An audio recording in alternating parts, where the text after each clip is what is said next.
Hey ladies, welcome to Queen TV. This is Esther Adriana Santos. And this is Dr. Arnessa Bennett. Thank you so much for being with us today. And we are so excited. We are celebrating Women's History Month. Yeah. Woo!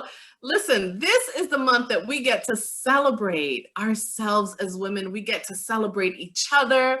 We get to celebrate our friendships, the sisterhoods that we've created, and the women who really impacted our lives, the women who have gone before us, women that we've learned about, that we've gleaned from. And this is such an exciting season to really celebrate that and take ownership of who we are in our feminine essence. Listen, I love to talk about womanhood, Arnessa, and I have my beautiful co-host here, Dr. Arnessa. And listen, we've been talking behind the scenes about everything that has been going on with us, and we have so much to share today. So stay tuned. We're going to have an amazing segment today and just talk about all things womanhood, having to do with Women's History Month and things happening on in our lives that I think you all would just have an amazing time and an opportunity to really learn some things from what's going on with us. And we just are so excited to share. So, hey, tell us what has been going on with you. You have an announcement, by the way, and I want you to share with all of our beautiful audience, what are the updates going on with your newly appointed position that you've started working in the mayor's office, and you've had some really exciting things happen recently. Yes. Tell us, share with us. For those who may be watching us for the first time, in January, I accepted a job as director of special projects for the mayor's office in North Little Rock, Arkansas. And since then, let me go back a little bit. I'm the first African American woman to hold that position in the history of it being a government in North Little Rock. Then a week or so ago, I was told that I was going to be appointed to the Public Building Authority Board. And I got sworn in Thursday of last week. And I found out I'm the first African American to hold that position. So already this year, I mean, God has been working overtime. And, people might think, oh, it's not a God thing. It's because you worked. And I'm like, you can work, but God knows how to divinely orchestrate opportunities for you. Because these opportunities, I didn't even ask for. They were presented to me. And that's why I know it was a God thing. Yes. And let's see. Well, I got my COVID shot. I got my first one. yes, that is awesome. Well, first of all, I want to say congratulations. That is, I mean, a double milestone in the first 3 months of the year is an incredible accomplishment. And we know that when things like this happen, we know it is the hand and it is the favor of God over your life. And what a wonderful time it is to be a woman, right? What a wonderful time to shine in our feminine essence. And you have this amazing opportunity and platform to really show up as a woman and show up as an African American woman, all at the same time in this amazing season. So congratulations to you. This is epic. This is an epic moment. It really is. It's like sometimes I just like, let me pinch myself. Is this really happening? It's really happening. And and also tomorrow, I know we were doing low carb, but tomorrow I'm starting Weight Watchers. And the reason I'm starting Weight Watchers, our company, the city of North Little Rock, is paying for us to be a part of Weight Watchers. So why would you not if your company is paying for it? So Absolutely. I'm gonna try. I've never done Weight Watchers before, so I hear it's good. Things. Yes, I've heard amazing things. I know friends that have been a part of the program and have done really, really amazing. So I am excited to hear about your journey, and we'll be keeping our viewers, updated as we go on and watch your progress and everything. That's exciting. That is so exciting. Yeah, I've had some pretty amazing things happen this week. And, we a few weeks ago completed our 5-day Purim retreat for women. Yay! It was phenomenal. It was amazing. We had such a beautiful turnout of women.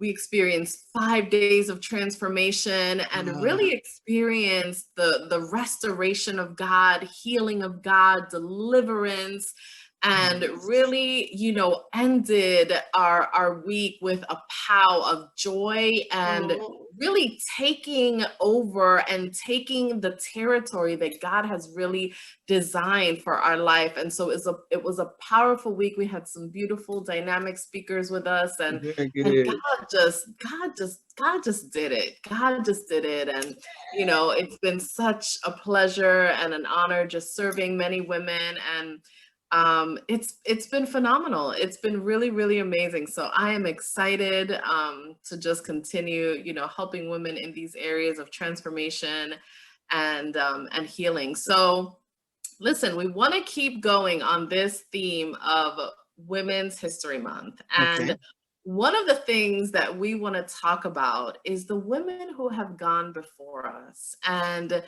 I feel like as little girls, we've all had somebody to really look up to, and really maybe we've said, hey, this is the person that I want to be like, or this is the person that I'm inspired to be like. And so Arnessa, who for you was somebody that inspired your life, or one or two people that inspired you, and why was this person so important for you growing up, and how do you feel like for you now that's been important?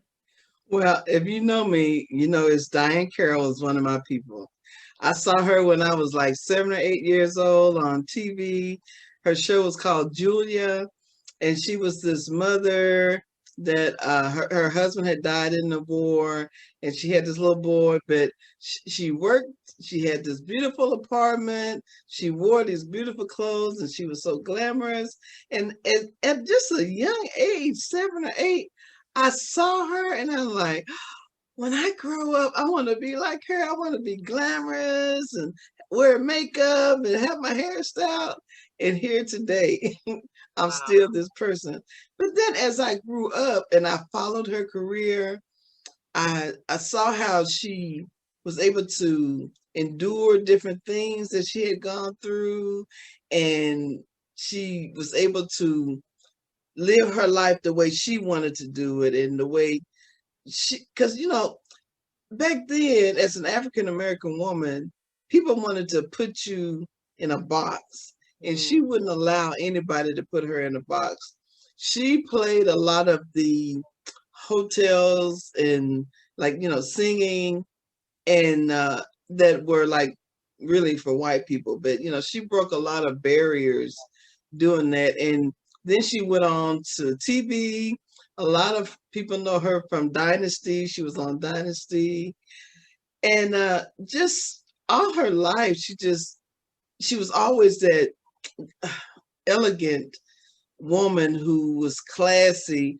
I mean, just, I don't know, that she was just a woman who I wanted to be like when I was little. And still, she just passed a couple of years ago, but I still think about how classy she was all through her career. mhm. Wow. That's beautiful. And there's nothing like when you're a little girl, you just have this desire, I feel like your dreams they have no limits, No. and that shapes so much of who, you want to be. I could say, like, as a little girl, to be honest, there wasn't really somebody that it wasn't until my later years that I Okay. started seeing people that I thought were not only beautiful on the outside but also on the inside. And for me, Audrey Hepburn, I think, is Okay. one of the Yes. beautiful, iconic women in Hollywood. But a lot of times we don't understand, or we've not known the story behind these iconic people. Yes. And I watched her documentary, was I was shocked and incredibly just empowered, because we knew her to be such a beautiful and woman of class and glamour, and just a beautiful actress. But Mm-hmm. she actually grew up during the time of the war, like World War II, Oh, and really? she went through homelessness and Oh, starvation. what? Like, this woman really went through a challenging time in Europe during the time of the war. Hmm. Um, and she grew up a very sheltered young woman, but she always had like this zeal, and she loved to model, and she loved to do like all these things when she was growing up. But then she Hmm. had to move away and really escape the war. And Hmm. she went through starvation. It left her physically ill, like, for many, many years. Oh, um wow. which sometimes, like, while acting, it left her, it wouldn't allow her to even perform sometimes, from the long-term illness that she Mm. had to go through. But um you know all of these things that she went through allowed just such a beauty to come out of her, and you see that in her acting. She's such a Even the work that she did, like, with UNICEF later on, really, and Hmm. feeding Hmm. children, really came from the Right. place of understanding starvation. Oh, wow. And, like, they went through a really hard time, and so she went through a lot of malnutrition. But I love to see her story, like, being a Hollywood actress, but knowing her story, where she came from, Hmm. I think creates, such an interesting, dynamic, the Hmm. person, who you are on the inside and how you got there. Because a lot of time people see you shine on the spotlight, but they Yeah. don't know how you got there, Right. right? She Right. obviously had a talent, but she overcame so many obstacles, and she made it. And so I would recommend anyone who really wants to learn about her life to really watch her documentary. It's so powerful, and it really gives you a greater respect for the work that she did,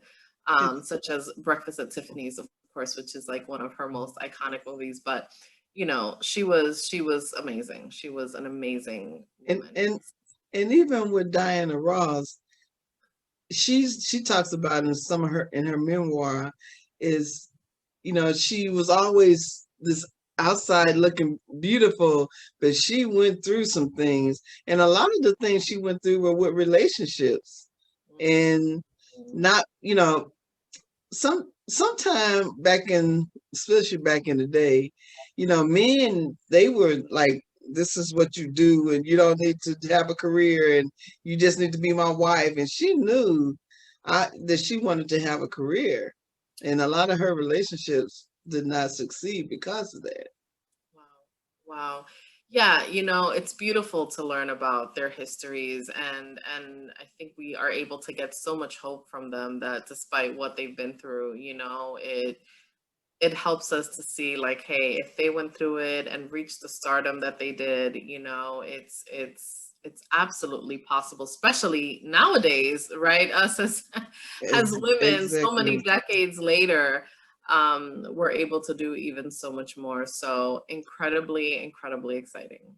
But even with us being able to do more, we still end up having um, things happen sometime when you you try to be that nice, positive, professional woman, but you still run across things that try to push you past your boundaries.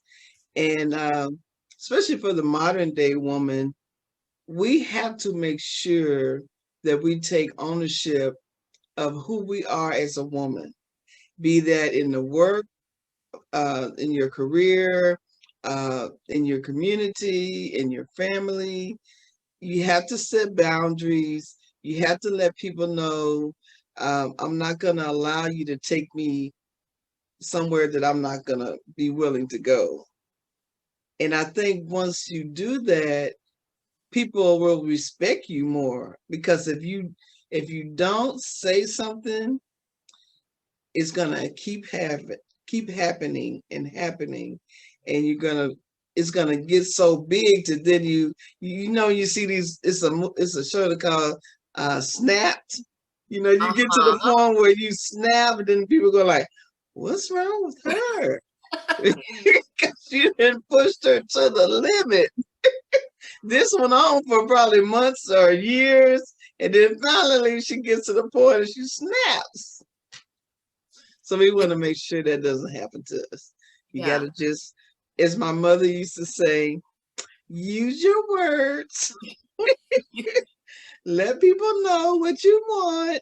And we have to do that as women today.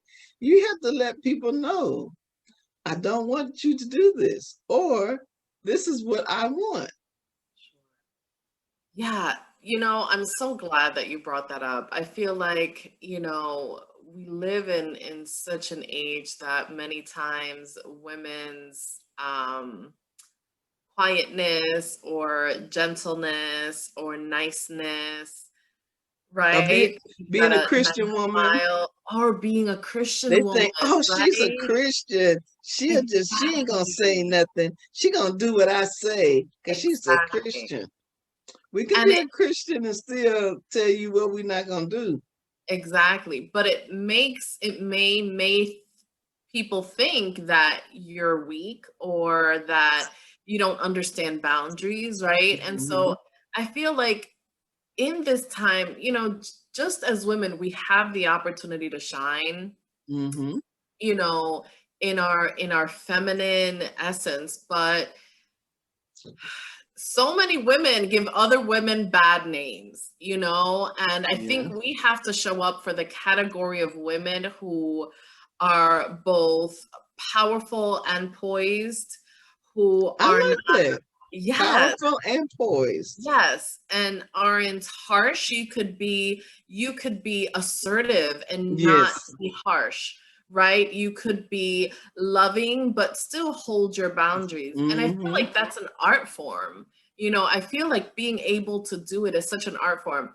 My second, well, I actually will say my first favorite woman that I feel like has shaped me really in my adulthood, because like I said, when I was younger, like I don't really feel like I had like role models like that.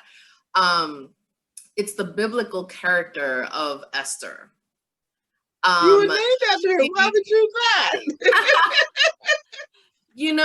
it wasn't until my adult years that I really understood, why this biblical heroine really is one of the most empowering women that we can talk about in the Bible, among many others. But I loved how she went into the kingdom having to learn some protocol. There was protocol that she Yes. had to learn, and there was the way of the woman was not really known because women didn't have a place, not in society and not even in the kingdom. This was just Right. not allowed.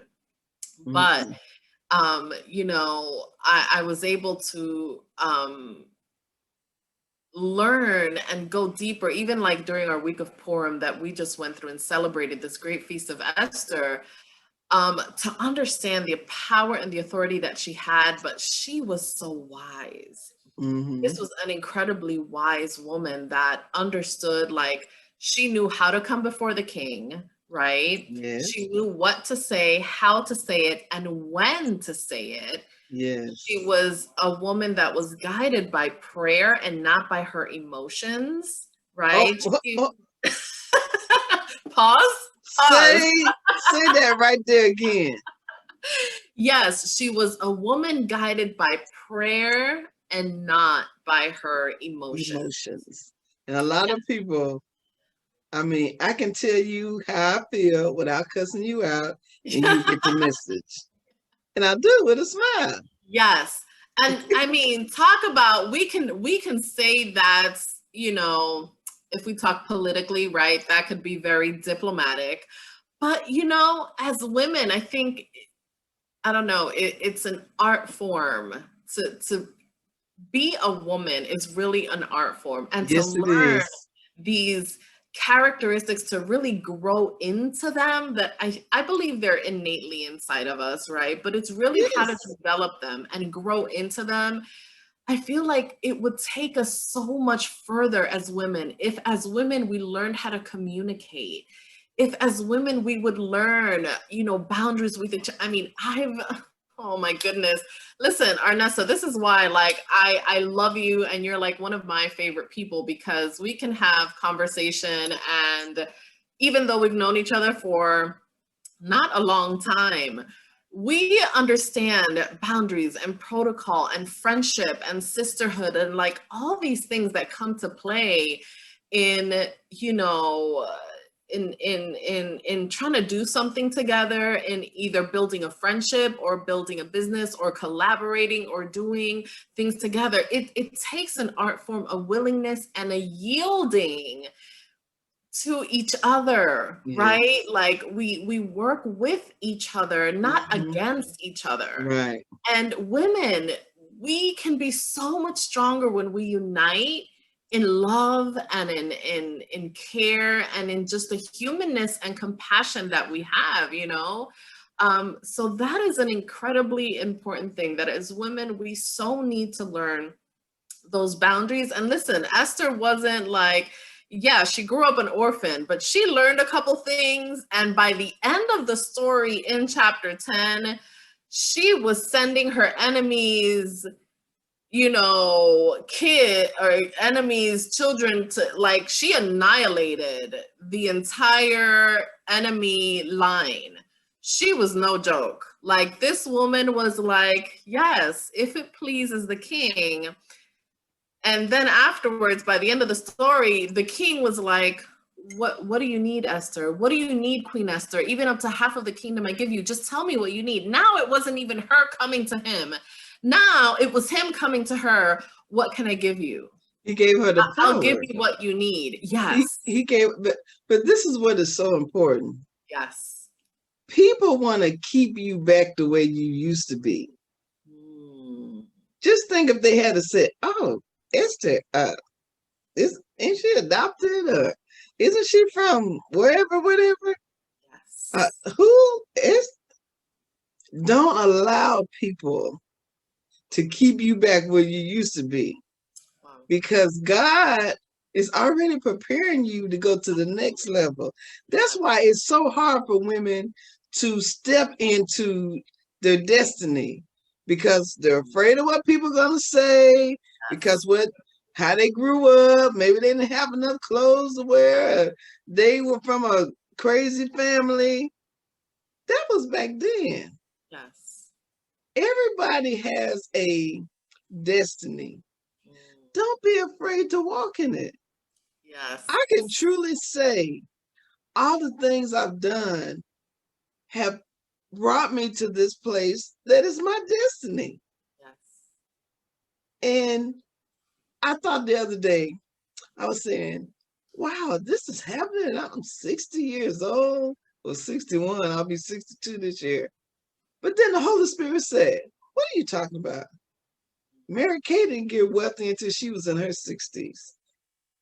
Colonel Sanders didn't get wealthy till he was in his 60s. Yes. So what's the age? Age has nothing to do with it. That's why it's important that we keep our health. In the Yes. Bible, people lived to be 100 plus and Yes. was still doing stuff and still believing God. So don't worry about the age, but don't be afraid to walk into your destiny, Yes. because someone will ask you, just like with me, would you like to work on the mayor's staff? Yes. Would you like to be appointed to this board? Yes. Just think if I was insecure and afraid to step into this unknown, which a lot of women are. Don't be afraid. God is there with you. Every day, all through the day, God is guiding and leading me and telling me what to say, telling me what to do.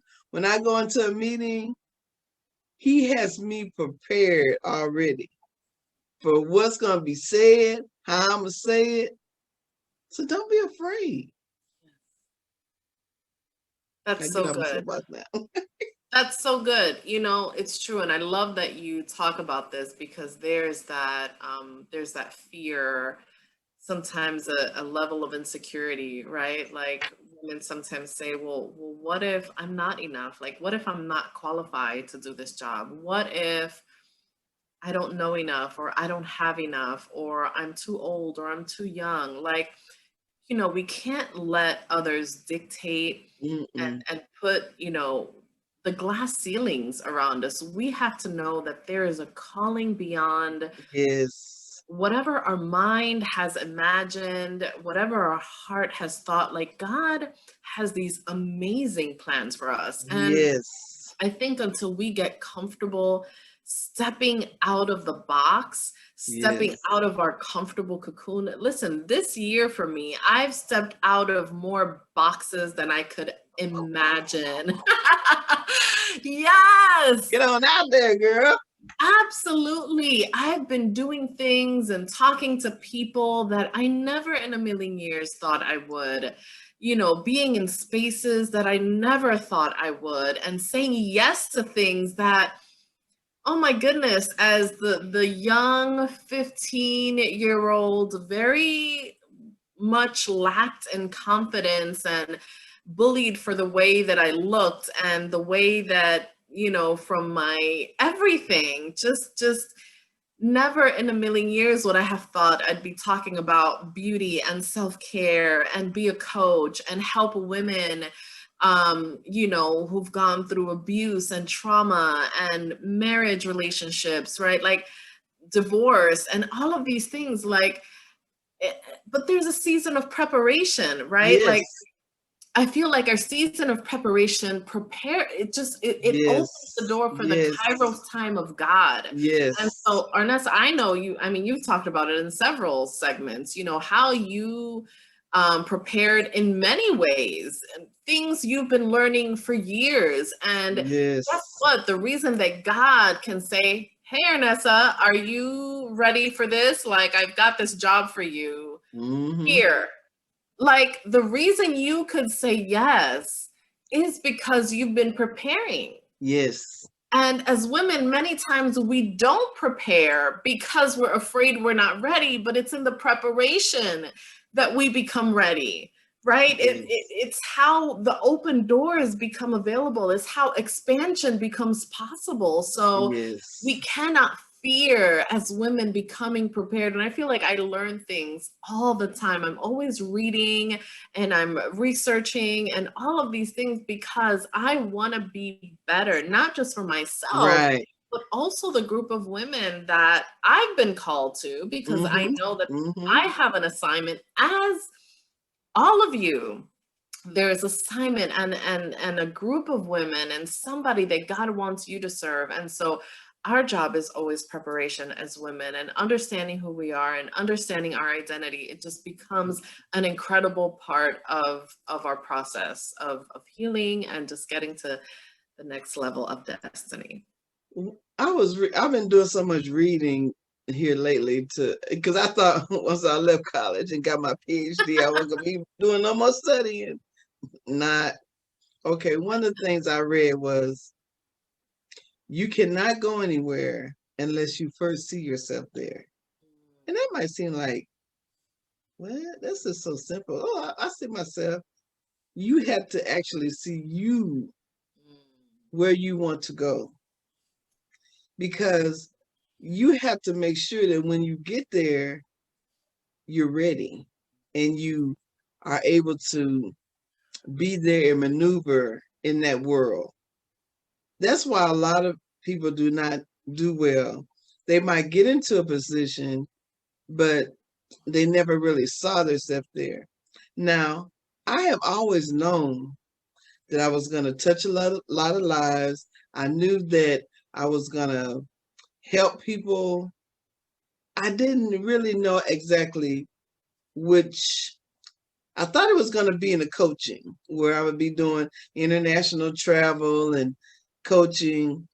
But I see every day, even in my present job, I'm coaching, I'm ministering. Even when, because it's a lot of hurt people in the world, but I always knew I was a leader. I always knew that I was a motivator. I knew I was a encourager. And I'm doing all of that, even in this job. Wow. I mean, and absolutely. And it's so biblical because it says that your gift will make a way for you, Yes, right? And God places you in positions and platforms that you're able to utilize the gifts that He's given you. And no matter where you are, you have a platform because it's what exactly. God has given you. And whether, I mean, you don't have to be on a church pulpit to You do minister, not have to right? be on a pulpit. Wherever you are, you become the walking church, you know, you become Exactly. the walking symbol of Christ and showing God's love and compassion and character, right? Character, because He's always Yes. building our character and we learn about character with people that we meet. And so it's an incredibly important process. Yeah. And I'm glad you said that about the character, because another thing we have to realize while we're preparing ourselves, people are watching. Mm. I have had number of people say, I saw you, but you weren't close enough for me to say anything. And you always smiling, you're always happy. People are watching your character and how Wow. you interact. You might not see them, but they're seeing you. Wow. Now, how would it look? I'm supposed to be this leader, and then I'm at the Walmart cussing somebody out or going off on somebody. Mm-mm. Mm. Your That's so good. character is Yeah, important. How you that's carry yourself. People are always looking, even when you don't know, they are watching you. Terry, I married Terry Harwick. Someone was saying, we were at a meeting or something, and someone was saying, "Oh, you always dress so nice." He said, "Yeah, she been dressing nice ever since I've known her." And we've known each other for over 20 years. Oh, way over. He said, "Yeah, she always looks nice. She's always smiling, she's always happy." Now this man remembered that from way back. wow. So people are watching, because I'm like, I didn't realize he realized I could dress nice. He paid attention. Wow. In the position that he has me in now, especially on this new board, and you're gonna have to excuse my voice because I've been talking all day at meetings. He knew that I would fit into this position because he could have chose anybody, but he chose me because he knew I would fit in. And people say, "Well, I don't want to fit in." If you're going to, everybody says, "I want to go to the next level. I want to go to the next level." Okay, when you go to those different levels, you can't be the same person you were. Like, if you're at level 10, you can't be that same person at level 30. I am constantly redeveloping, reinventing, polishing myself. I'm always learning. So people say, "Well, when did you get finished?" When you die. Because if you are wanting to have a certain type of life, you got to always be working on yourself. Always working on yourself. That's why I'm getting ready to do this Weight Watchers, because that's the one area that I'm really having problems in. And these masks, if they haven't taught me anything, is, girl, you need to get this weight off so you can breathe. Because I have that mask on, and you Wow. have to go up some stairs. And when I get to the top of those stairs, I got to go over to the corner just to recompose myself because I can't talk because I'm out of breath. So I know. And so when they say, "Oh, yeah, The mayor's offering us free Weight Watchers. I'm like, count me in. That's a no-brainer. Exactly. And you could say, well, I've arrived. I don't have to do any of that stuff. But for the person who understand the kind of level that they want to be in, I don't think it's ever enough. And I don't think that's a bad thing to say. I think it's a great thing to always be striving for better. Obviously not in the flesh, but from a place of knowing our true identity. Yes. There's nothing wrong with wanting to be better every day and to reach new goals and to further ourselves and to have vision. And that's the thing about vision. Many people, many women including, do not have that vision to be able to create things bigger than them. You've got to be willing to create something bigger than you because it's not about you. If somebody were to give me $1 million today, I know exactly what to do with it. And I need like 39 million more. Because my projects are ginormous. Yes. Multiple projects that I can tell you exactly my plan, my blueprint. I feel like I'm building a city every day because in my mind is what I'm striving for. In my mind is the vision that I have, because it's not about, I'm one person. Do you think I can do this all by myself? Absolutely not. But I have a vision for something greater, for purposes, for service, for just so many things. And it's exciting. It keeps me motivated every day. It keeps that enthusiasm. And I think that's another reason why we jive so well, Arnessa, because our level of enthusiasm, because of the vision, because of the integrity and all the things that we've spoken today.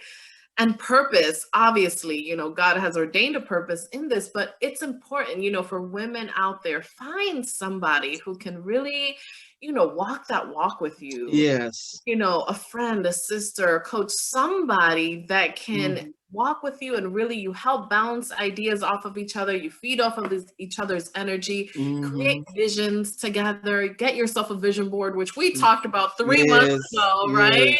I'm looking at mine now. And it's important because you gotta have your vision in front of you. Yes. And look at all the amazing things that have happened, right? You have your vision board in front of you. You're looking at your vision board every day. Look at the amazing things that are already happening. Yes. And that's an incredible component. As women, we've got to learn how to strategize.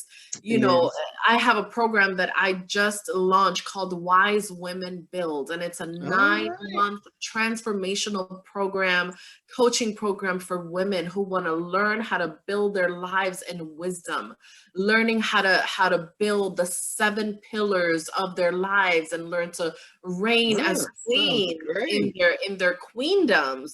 But it takes strategy, it takes wisdom, how to learn how to manage the different areas of your life, how to have your hand in the different areas in your finances, in your career, in your education, in your business, and your faith, in your marriage. Like all of these things require attention. How do we do that, right? Like it's a lot of work, and you need strategy, and you need wisdom, and you need to learn the things that you need to learn in order so you can build. And so this is why it's called Wise Woman Build. It has to do with the scripture that says, that a wise woman edifies her home. Yes. How do we edify? How do we build? We are divine architects that God uses. So, it's incredibly strategic. And this is why, we can sit here and talk about the amazing things, happening and encouraging you at the same time. Yes. And, with us, you find just sisterhood that is rooting for you. If you are watching and following us,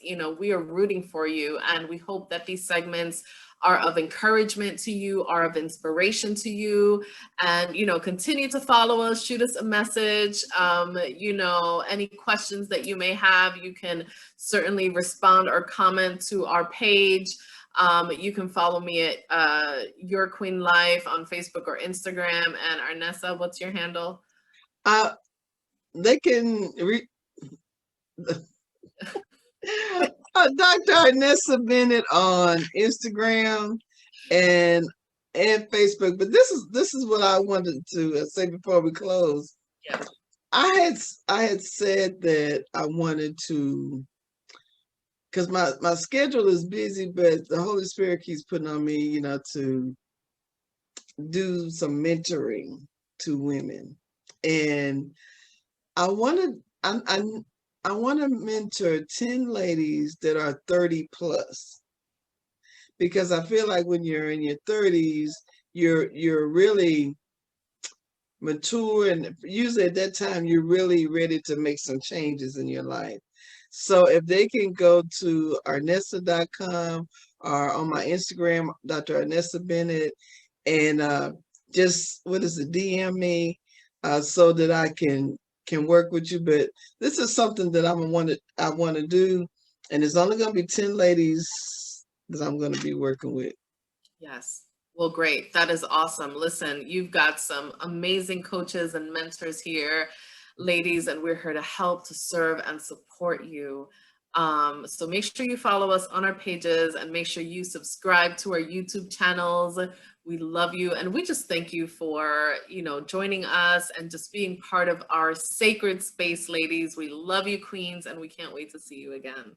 And don't be afraid to walk into your destiny and make yourself the woman that you want to be.